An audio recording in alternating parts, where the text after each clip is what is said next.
Handball was introduced in the United States in the early 1800s. In 1919, the Amateur Athletic Union sponsored the first national tournament. And as the game started picking up popularity, courts began to appear not only outdoors, but in YMCAs, at private clubs, recreation centers, colleges, and universities.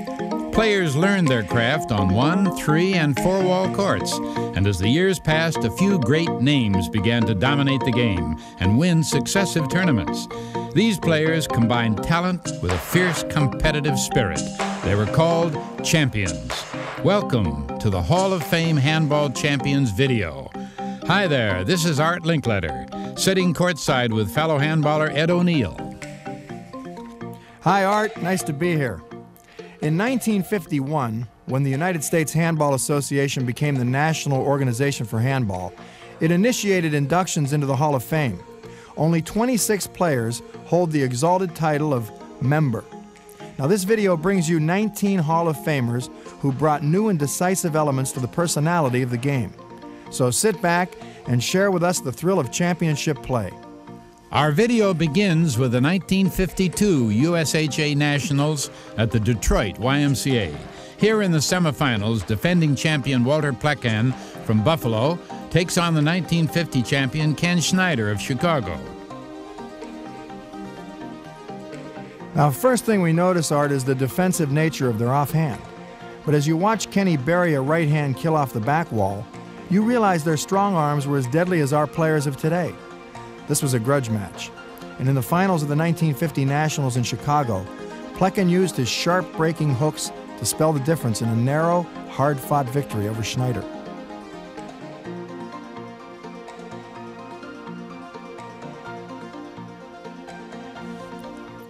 Ken's strength was his speed and his court coverage.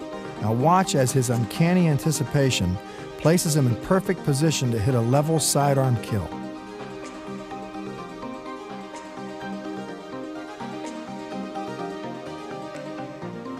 "1951 heralded in the era of the USHA. The first president, Bob Kendler, gave new life to handball and was its chief benefactor. As you know, Ed, the 51-52 tournaments marked the transition of handball leadership from the AAU to the USHA. The AAU attempted to hold competitive tournaments, but could only manage to draw a small proportion of the players. But back to the play. Here at the end of the match, Ken Schneider prevails and advances to the finals. The other semifinals pitted the legendary Brooklyn fireman Vic Hershkowitz against San Francisco's pride and joy, Bullet Bob Brady. A meeting of two bangers, my type of players. Vic wisely brought his strength and tremendous one-wall ability to the four-wall court. This gave him a distinct advantage over the classical four-wall players of the day. Ed, watch this for a second.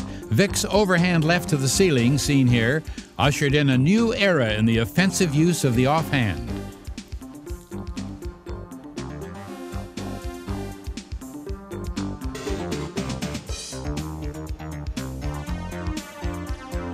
One-wall handball relies on hook serves and domination of the front court. That's exactly what Vic's opponents had to contend with every time he walked on the four-wall court. Unlike the four-wallers of the day, who would have let this ball go to the back wall, Vic cut the ball off and passed Brady down the left with an overhead fly drive. Bob Brady was also a champion. I remember watching him play. His bullish and determined style was an intimidating factor to his opponents. Bob's powerful right hand and deadly backwalls drives marked him as a perennial contender for the singles title. But today, Vic Hershkowitz prevails and moves on to the finals.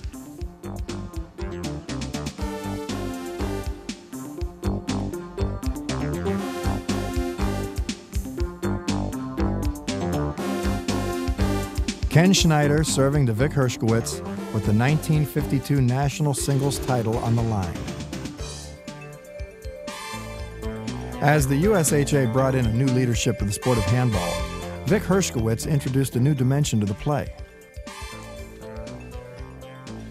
But Ed, look, even a legend like Vic makes us hackers feel better. Imagine double faulting in the finals of the national championship. But Hershkowitz quickly reasserts himself with a vicious right-hand pass which gets him back to serve.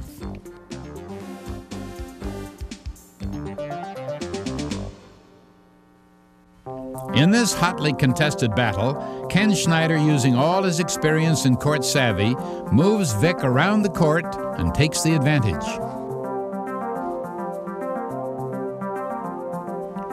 And the strategy worked as Schneider closed the gap toward the end of the first game.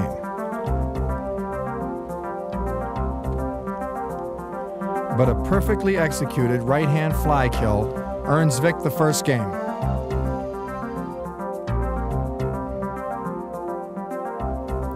Here at the beginning of the second game, the ace bandage on Vic's right leg is a result of the exhaustive play during the week and the intensity of this match. Ken's accurate shot making kept him in the game, but on this day, Vic's two-handed power and extraordinary serve takes command of the game and gives him another four-wall crown to add to his 49 title.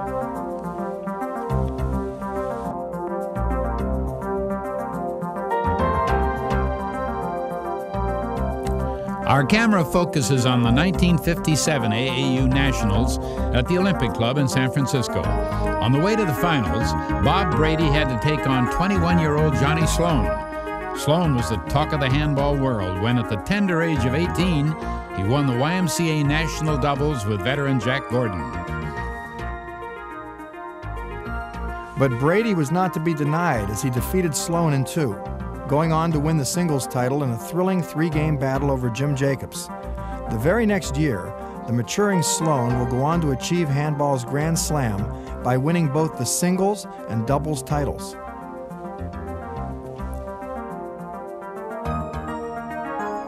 Ed, this is a real treat for me to see my old friend Bob Kendler walking on the court to compete for the Masters Championship. He's pictured here with legendary southpaw Frank Coyle. The team of Coyle and Kendler won numerous Masters titles during the 1950s. Their opponents that day were the Los Angeles club tandem of Alex Boiserie and Joe Shane, a Hall of Fame member himself.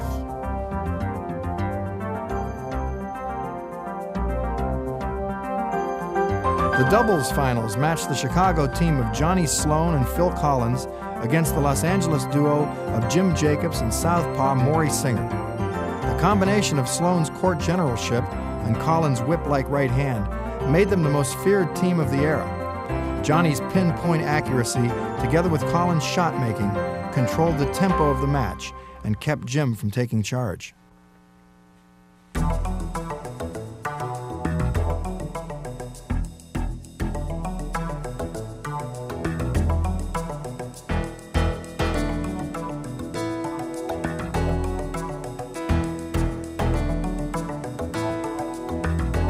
Sloan and Collins were the reigning AAU doubles champions, having won the title at the New York Athletic Club the year before. They found the 22x44 courts at the Olympic Club just right for their style of play. You can see why Collins was such a feared right court player as he buries this right-hand kill.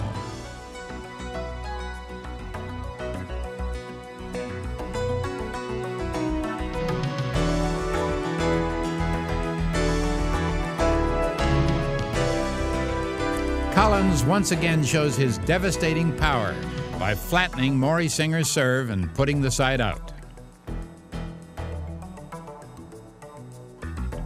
Sloan and Collins were affectionately known as the Whiz Kids from Chicago.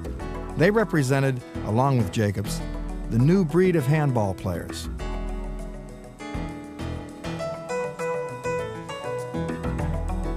Sloan was known among handball players in singles competition as the Little Mechanic for the way he calculatingly and methodically moved the ball around the court. Many of the competitors that Johnny played against remarked that they thought they could actually hear Johnny thinking on the court.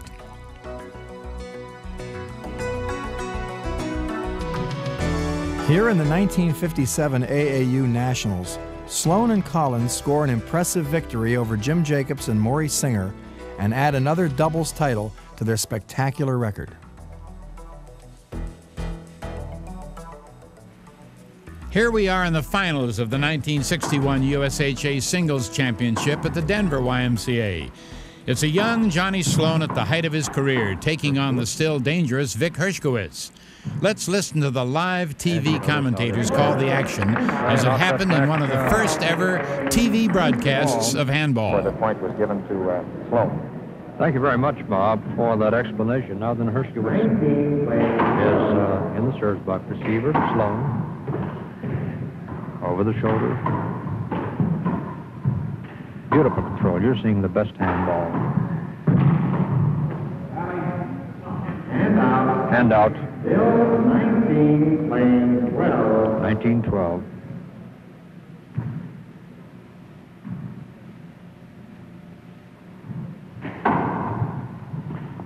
Was Sloan on the service. Volley by Hershkowitz. Sloan playing. Nice kill by Hershkowitz.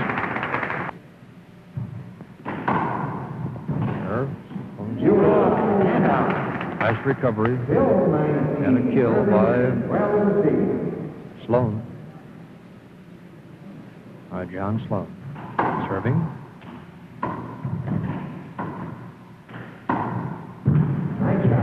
Nice placement. Nice placement. And out and now Hershkowitz. 12-19. And Hershkowitz will try to put on a drive here. He shot it encouragement, of course. Point for Hershkowitz, and the fans would like to see him catch up here, 13-19. Second game. Sloan won the first game, 21-10. Hershkowitz. Hershkowitz got the point. Awfully close to the vertex there. But hit the floor first.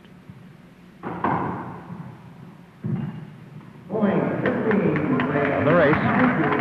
15-19. Sloan. I call it. And out. 19, playing 15. 19-15. And John Sloan trying to win his third national championship. He gets the point. It's 20. It's the match championship point coming up.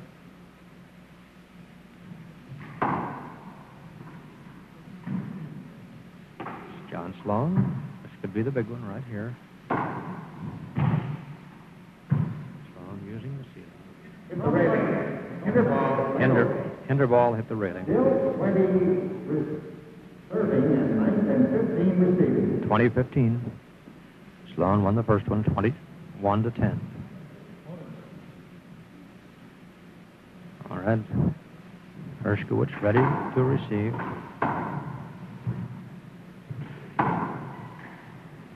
Nice recovery. Really hooked out of there.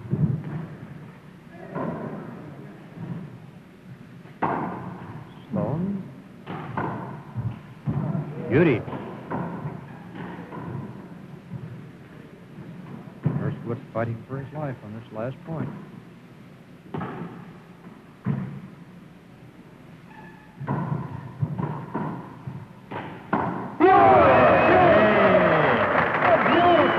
Beautiful shot by Hershkowitz. Picked it up, and he just wouldn't give up. That was all. That was the story of that last point. Certainly earned the right to get back in there, didn't he? 15-30. All right. 15-20. Hershkowitz serving. Sloan. Hershkowitz. And out. As John Sloan once again was able to move Hershkowitz around. Now Sloan in. Once again, championship point. 20-15.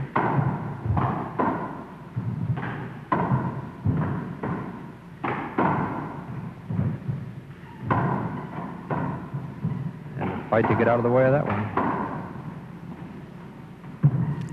With a perfectly placed back wall kill, Johnny Sloan annexes his third national singles championship. And the new champion is John Sloan, 21-15. In this rare footage at Palmer Park in Detroit, home of three-ball nationals, it is 1963, and Marty Decatur meets Lou Russo in the finals of the singles competition. The three-wall Nationals had always been a stronghold for one-wall players because of their powerful overhand strokes and fly shooting ability. In that era, one-wall players like Vic Hershkowitz, with his 9 straight titles, Oscar Obert, Marty Decatur, Lou Russo, and Freddie Lewis dominated the three-wall championships.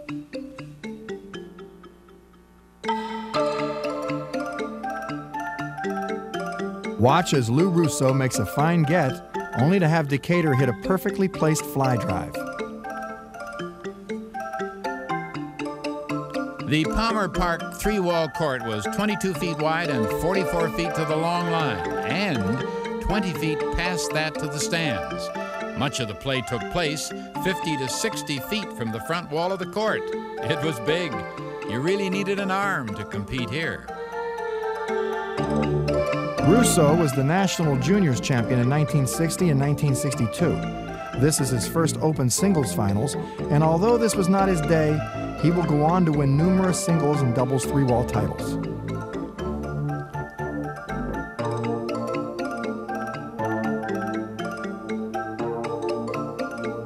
As Decatur aces Russo around the left wall, he wins his first of 5 singles championships to go along with his 6 three-wall doubles titles. The St. Louis JCCA is the site of the 1964 four-wall Nationals. In the doubles finals, Oscar and Ruby Obert of New York meet Johnny Sloan and Phil Albert of Chicago. Once again, Handball makes live broadcast television. Listen to the coverage. Handball. Gotta move over, Oscar. Oscar Obert called for a block or a hinder there. That's younger brother Ruby serving. Johnny Sloan moving up on that quick. They can taste that victory. And the national title, the All-America champion, if they can make one more point. Johnny Sloan and Phil Albert playing the famed Obert brothers, Ruby and Oscar. 1 down. 9, playing 20. Now that's Oscar Obert serving. Returned by Johnny Sloan. Hit by Ruby Obert.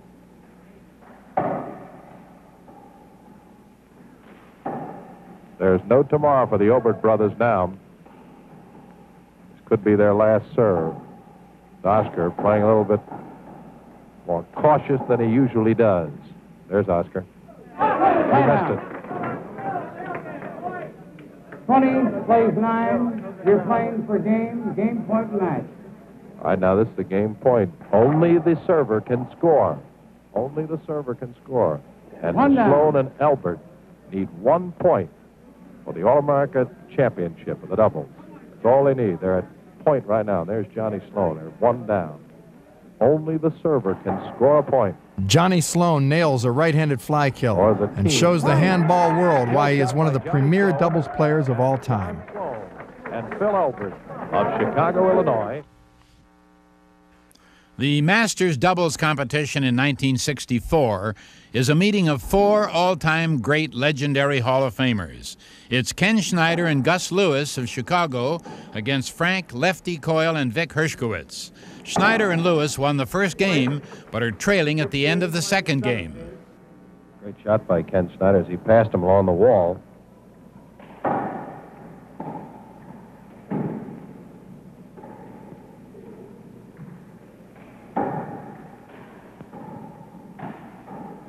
Ball. 15, playing 17.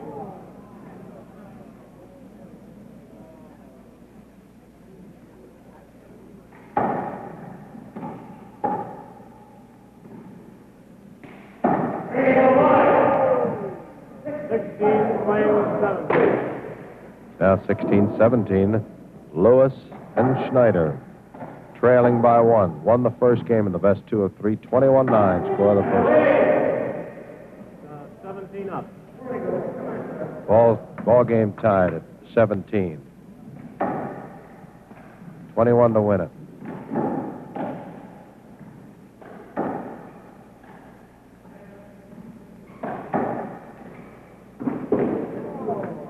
Great return by Vic Hershkowitz.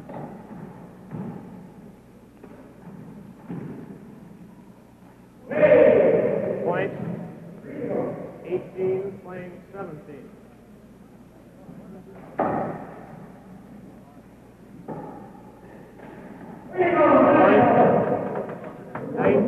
Playing 17. The score is now Lewis and Schneider leading 19-17. They won the first game in the best 2 of 3 of this Masters doubles by a score of 21-9.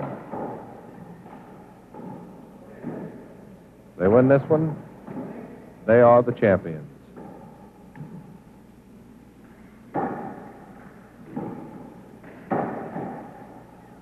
Notice the quick hands on Lefty Coyle. He really has them.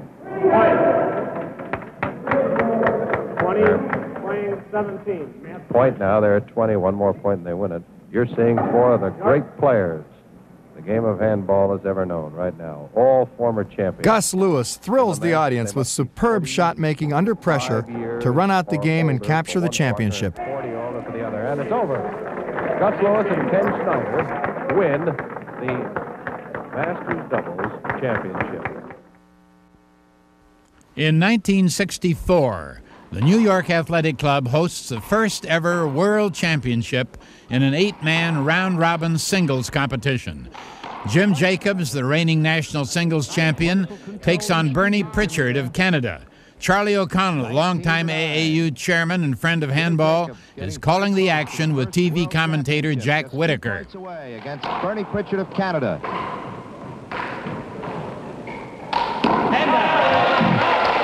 But Pritchard now takes over the serve. He's still alive. Playing 19.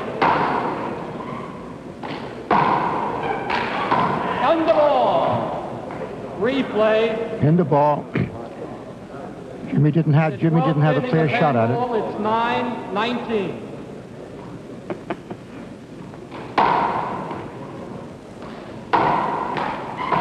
There's a clever shot. Return the ball.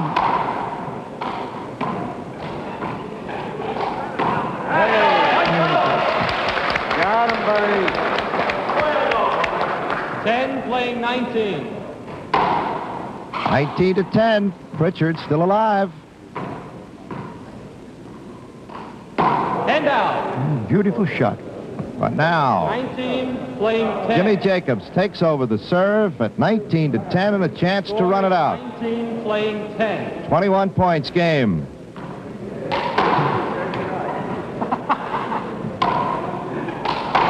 Point. Jimmy mixes his serve like a pitcher in baseball. Point. Let's go. You never know what to expect from him. 1 point left. Jimmy's at 20.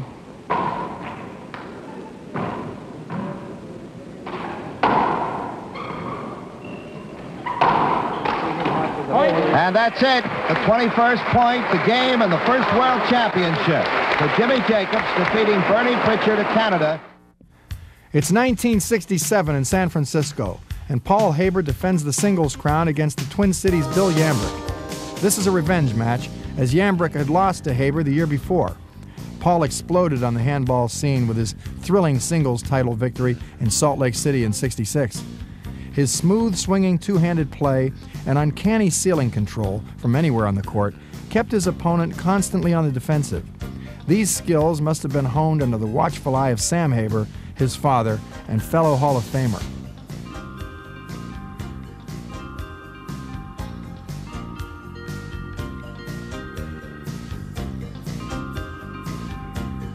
Watch Paul strategically move the ball around the court and end the volley with a perfectly placed right-hand pass.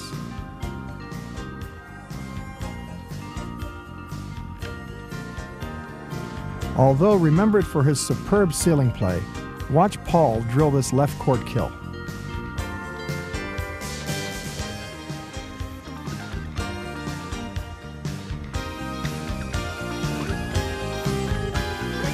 Paul Haber enjoyed playing the Iron Man role, going both singles and doubles without losing the sharpness in his game.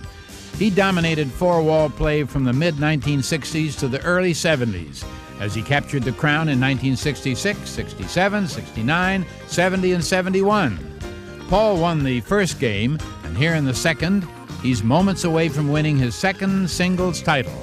Look at that championship caliber play.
Yambrick can only run down so many shots before a tremendously competitive Paul Haber brings the match to a close.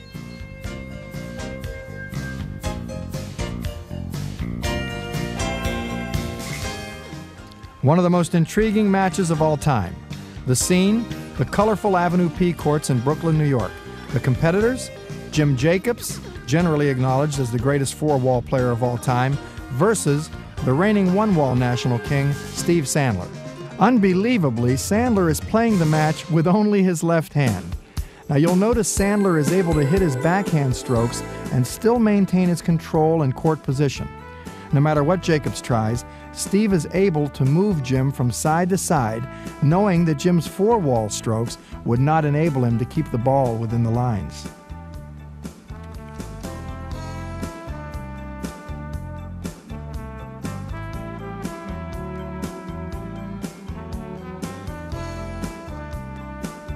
You may find it of interest to know that shooting the film is musical legend Harry Chapin.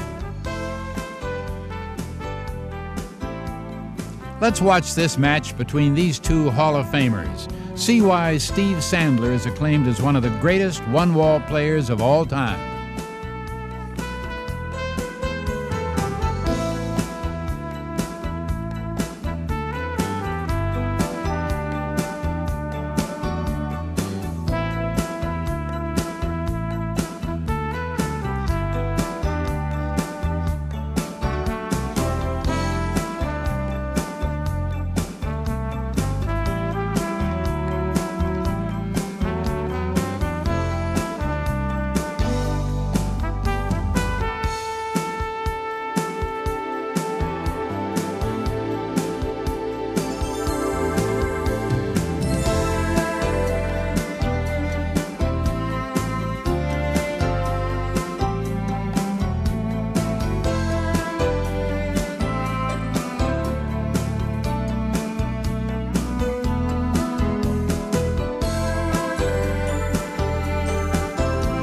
Steve Sandler easily wins this exhibition game, but 2 months later, Jim would reverse the game on a four-wall court, playing with his left hand only against Steve, and win in a similarly commanding fashion.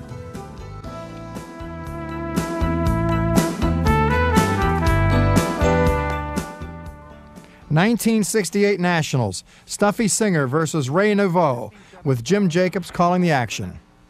Stuffy has reached the finals with classic poise, using the handball court much like his private stage.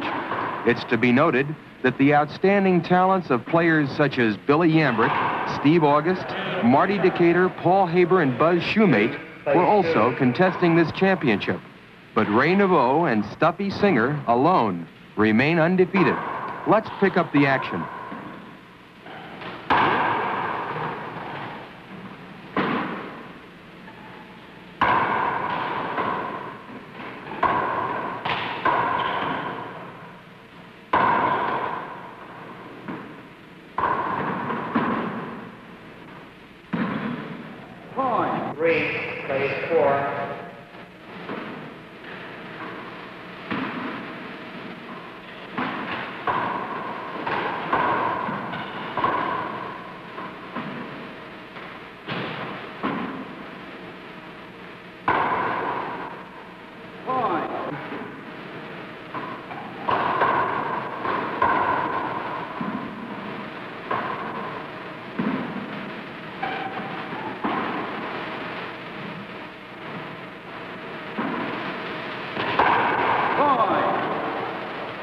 Place for one. 20, plays 9.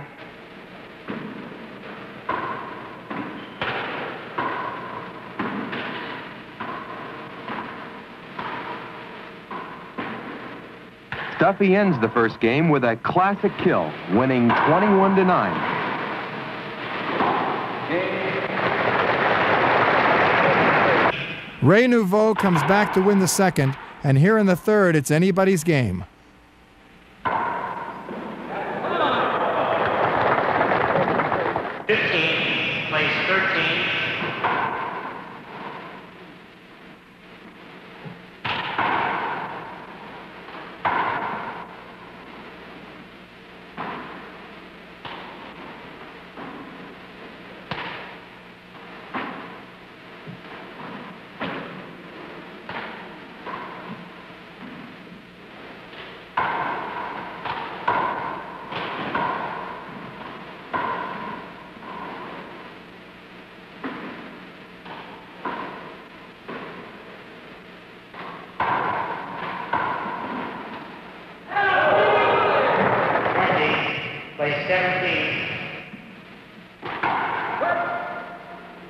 Short. Side out. 17, place 20.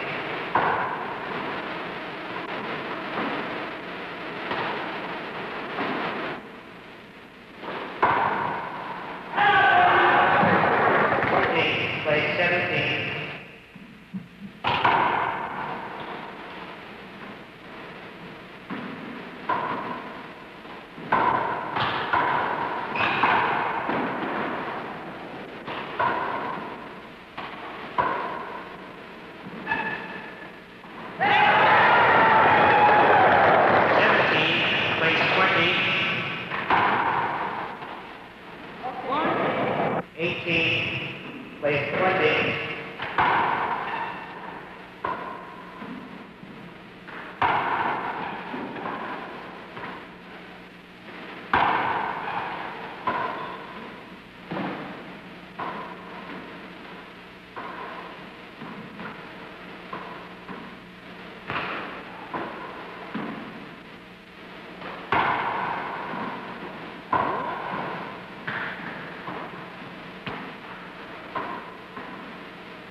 Duffy finally takes the championship, 21-18, with a perfectly timed trap kill.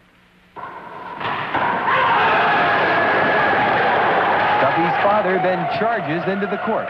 Was there ever a greater moment for a handball father and son? The 1968 AAU one-wall singles finals in Coney Island, New York, pitted Steve Sandler against Marty Decatur.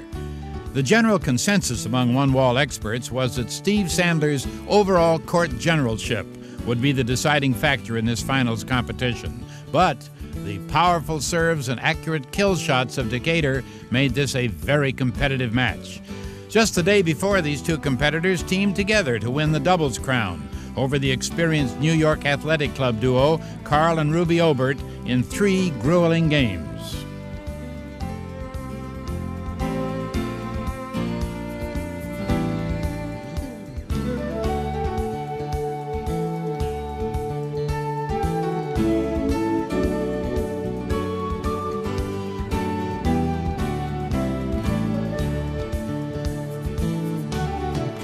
One wall is rarely seen outside of New York, so let's watch the different strategy. Notice how important control of the front court is in this fast-paced game.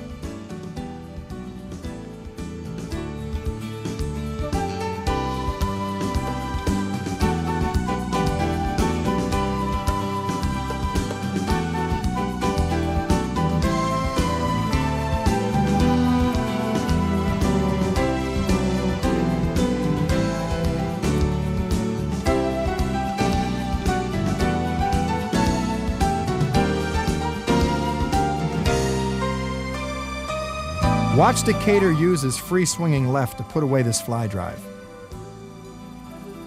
A trademark of Sandler's play is his stiff-swinging left arm, which is remarkably effective in one-wall handball, particularly in the front court. You are witnessing the aggressive nature of one-wall handball.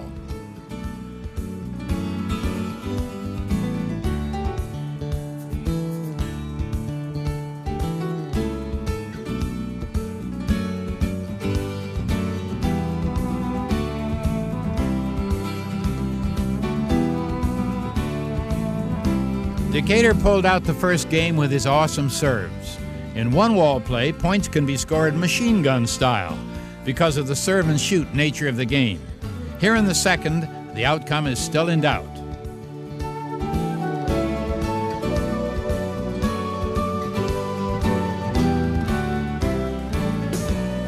Watch Decatur make this flat kill while diving into the crowd.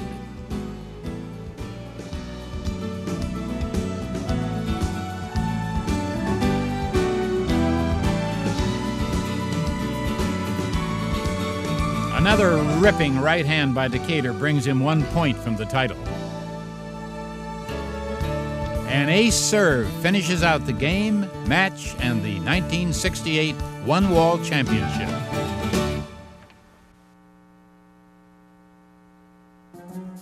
In 1970, a much-publicized exhibition match of 4 Hall of Famers took place at the 92nd Street YMHA. The undefeated team of Jim Jacobs and Marty Decatur faced the monster duo of national singles champion Paul Haber and Pat Kirby. Haber was confident that with the shot-making Kirby as right-side support, they could be the first team to ever defeat Jacobs and Decatur.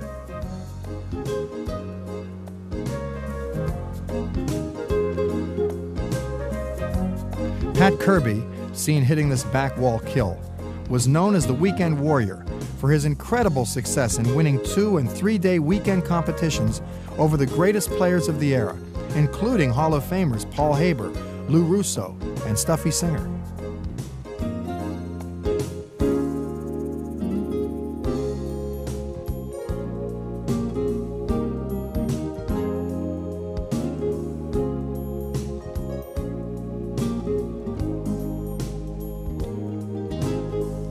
Notice the distinctive Irish whip swing of Kirby and how it contrasted with the sidearm strokes of the other 3 players. Even though this is doubles play, it still comes down to left court action, which will dictate the outcome. Left court today means Jacobs versus Haber once again.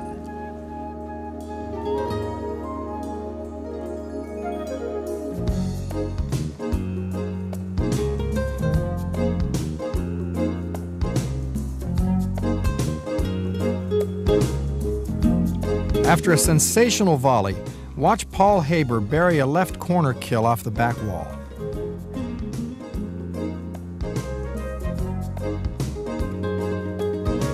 And Jacobs returns the favor with a right-handed rollout.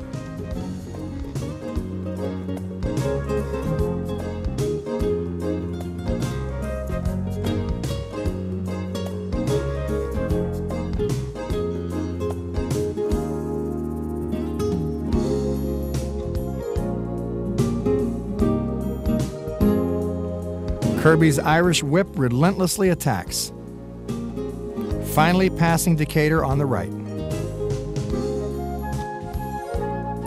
Watch this incredibly hard-fought volley.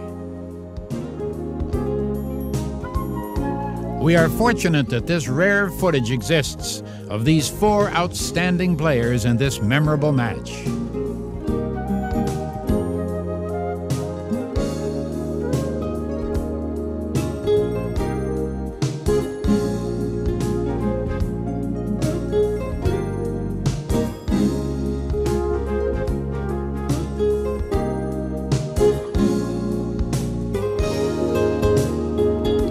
In 2 championship-caliber games, Jacobs and Decatur defeat Haber and Kirby to maintain their unblemished record.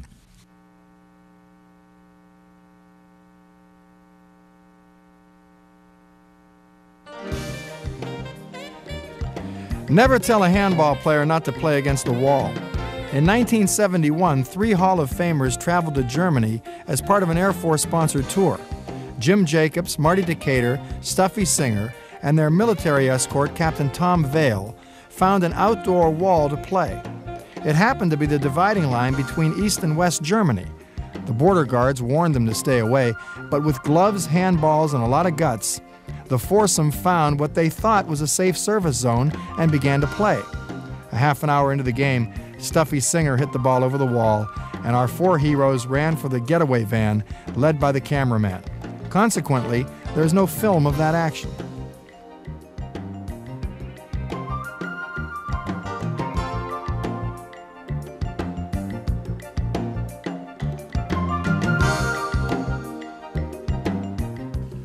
The Tropicana Hotel in Las Vegas hosted one of the biggest championship fields when 909 competitors met in the 1975 Nationals. Many matches were held between midnight and 5 a.m. It's a mark of the players' stamina and endurance that they made it through the tournament. Here in the semifinals is menacing Dennis Hoflander taking on a young Nadi Alvarado, fresh from numerous junior triumphs. You'll notice the front wall camera captures the personality, concentration, and grim determination of the players. The Las Vegas crowd marveled at the midday shootout between these two aggressive champions.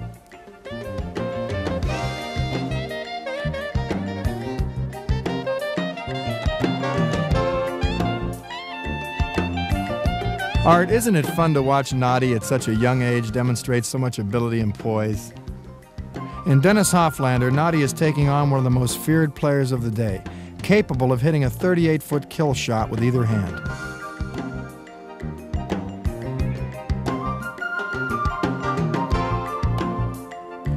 Professional handball had just been introduced, with pro stops taking place across the country. Dennis Hoflander and Freddie Lewis took turns winning most of the competitions, and in the process, pushed each other to a higher level of play. Look at the incredible concentration as the camera's eye picks up every emotion and grimace.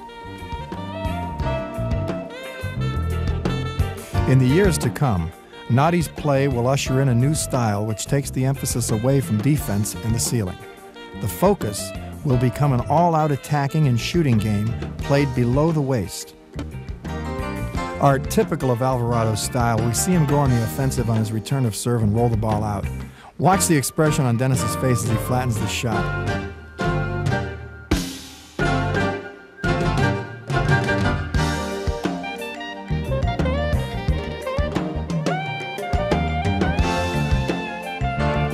With a blistering right-hand drive, Hoflander wins the match and goes on to face Freddie Lewis in the finals. Here in the finals the following day, Dennis Hoflander has won the first game and is ahead 20-19, serving for the match and his first national singles championship. Let's listen to referee Stuffy Singer call the game.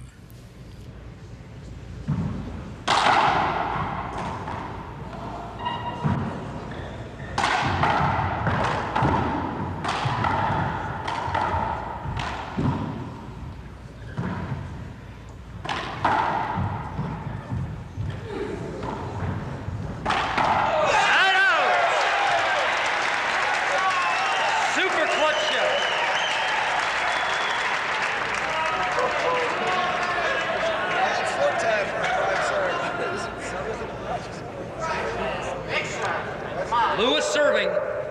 He trails 19-20.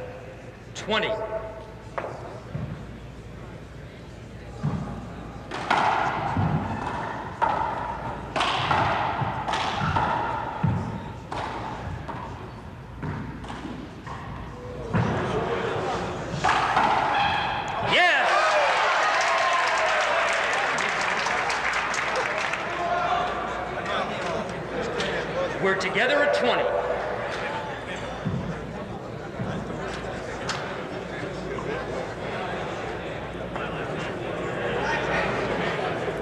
Gentlemen, let's play ball. The score is 20 serving 20. Game point. Lewis serving.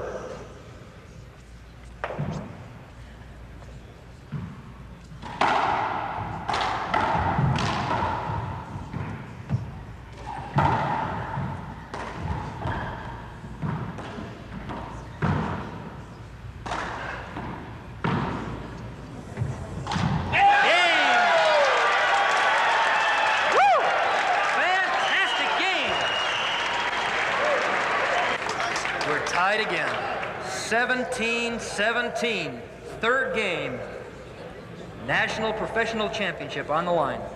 Let's go, Brady, not long now. I have maybe a dozen times. Short ball.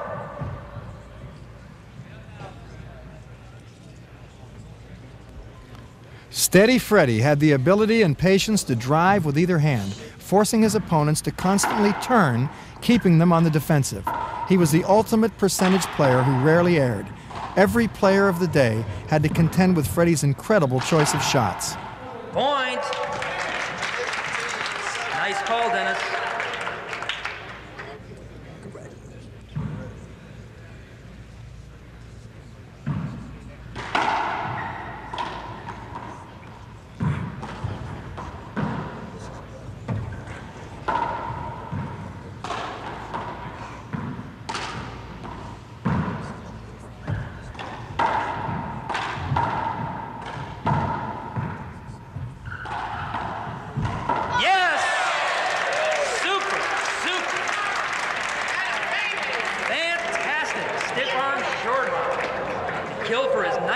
point.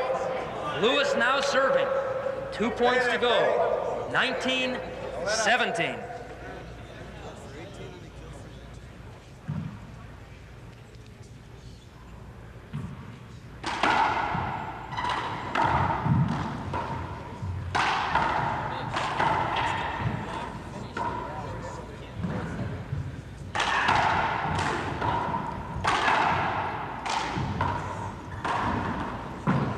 Very good. Wow. Point! Spectacular volley. Timeout. Hoflander with Lewis leading 20-17. Game and match point. Lewis serving, leading 20-17. Game, match, National Professional Championship on the line.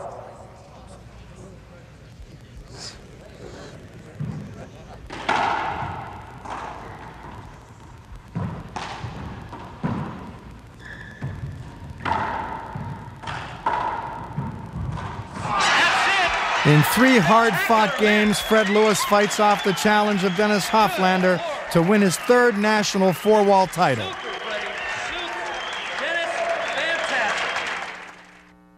We now go to 1977 and the University of Texas for the annual Pro Doubles Championship. In the semifinals, Nadi Alvarado and Lou Russo meet the team of Freddie Lewis and Gordy Pfeiffer. Lewis and Pfeiffer won the first game, and here in the second are ahead 19-9.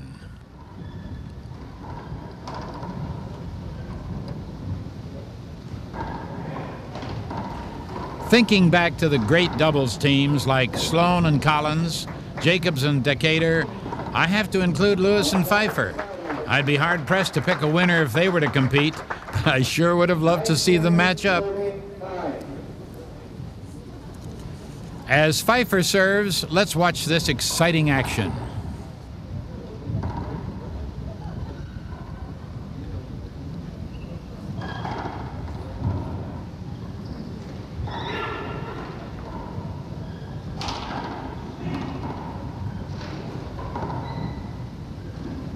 Talk about fierce competition. With these 4 men on the court, unless the ball rolls out, they'll keep the play alive and force their opponent to make the next shot even finer.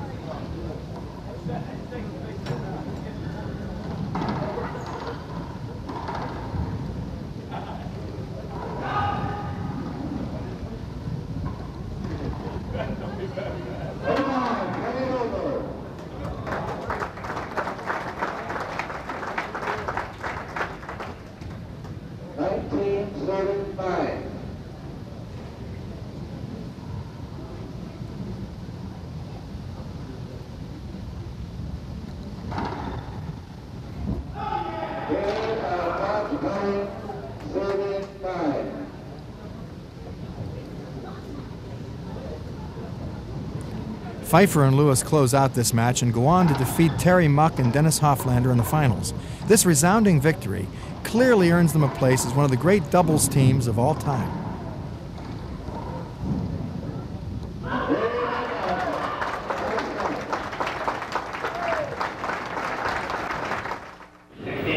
It's 1982, and Nadi Alvarado is serving Fred Lewis in the finals for the national title.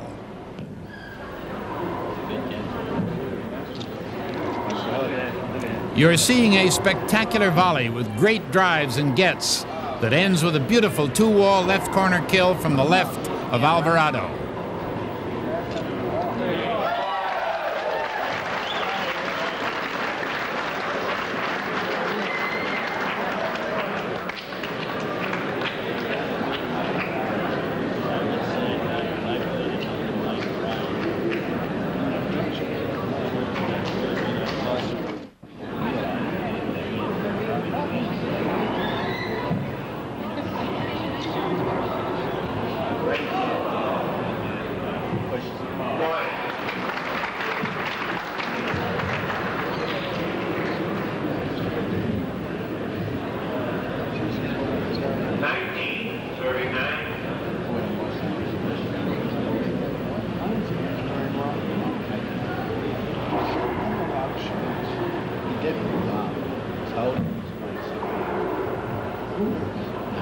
I know, I mean.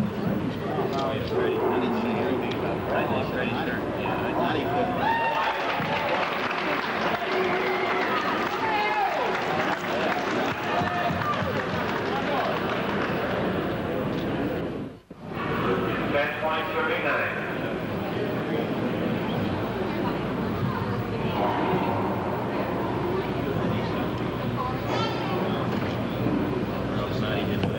With deadly accuracy, Natty hits a perfectly executed right front corner fly kill to win the match and the championship.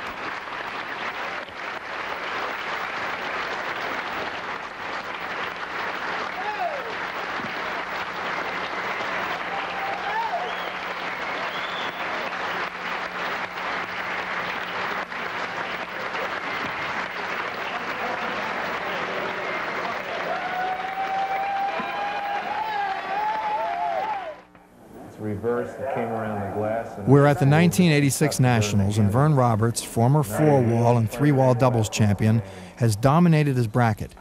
He now finds himself facing the awesome task of battling Nadi Alvarado for the title. Let's listen to Freddie Lewis and Bo Belinsky as they call the action. Game and match point, 20 serving 4.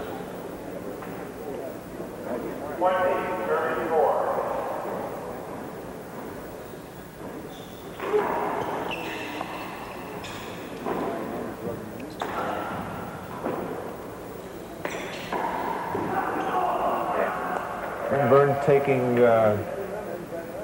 big chance there, shooting from deep court, but he made the shot. He's at 4 serving 20. A long way to come, Freddie.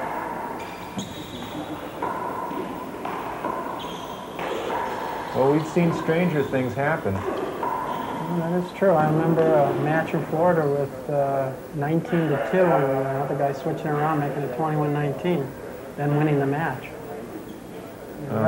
Who was that, Bo?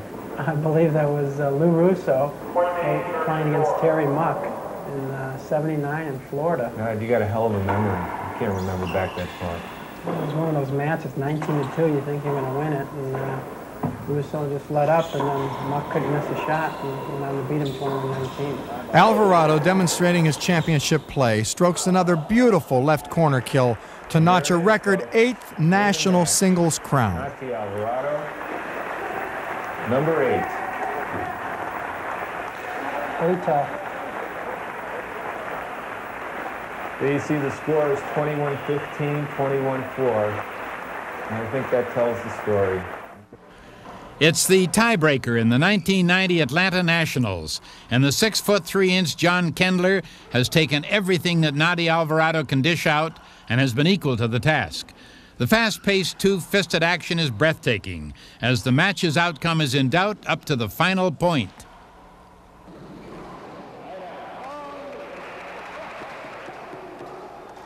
Great rally. Johnny really ran Nadi with some tremendous drives.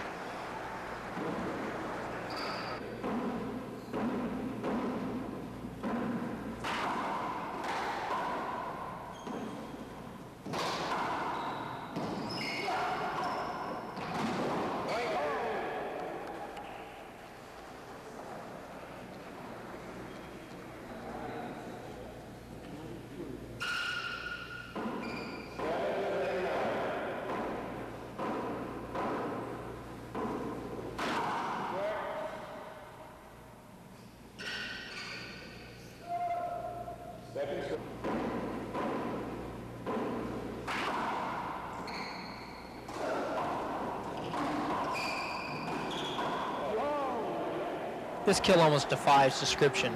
Falling away off balance, yet somehow Nadi still manages to guide it right down the left wall.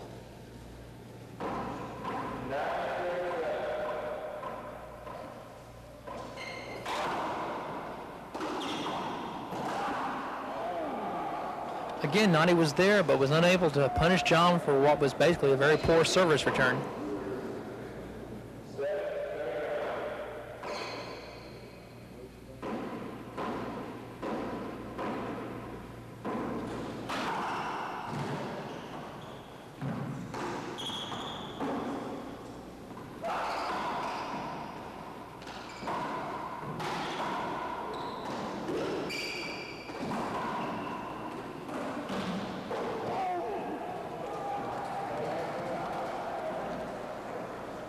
Natty made a tremendous get on the return of serve, and from that point on, he was in total control of the rally.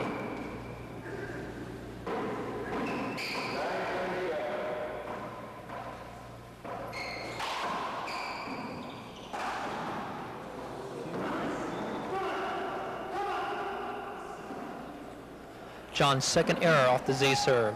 Game and match point, plays 7.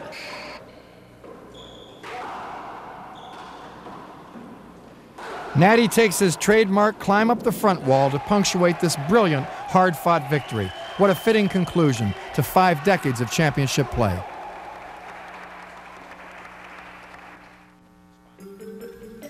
We have watched the excellence of Handball Hall of Famers, who are the finest players over the past half-century.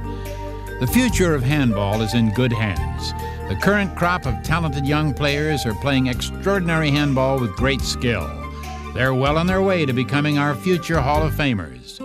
I'm Art Linkletter, inviting you to visit the Handball Hall of Fame at the USHA headquarters in Tucson, Arizona, and see handball history on display. I'm Ed O'Neill, thanking you for your support in purchasing this video. And as we close the book on this presentation, let us not forget our common goal and purpose: to beat leukemia in our lifetime and to raise money for needed research. We also want to remember those who waged the battle against this dreaded disease. The memory of Jim Jacobs, Bob Brady, Art Decker, Hillary Hufford, and others who have lost this fight should be etched in our hearts. Please commit yourself to this cause. Give generously to the Jim Jacobs Leukemia Research Fund and help the Leukemia Society meet its goal of a cure for leukemia by the year 2000. Thank you.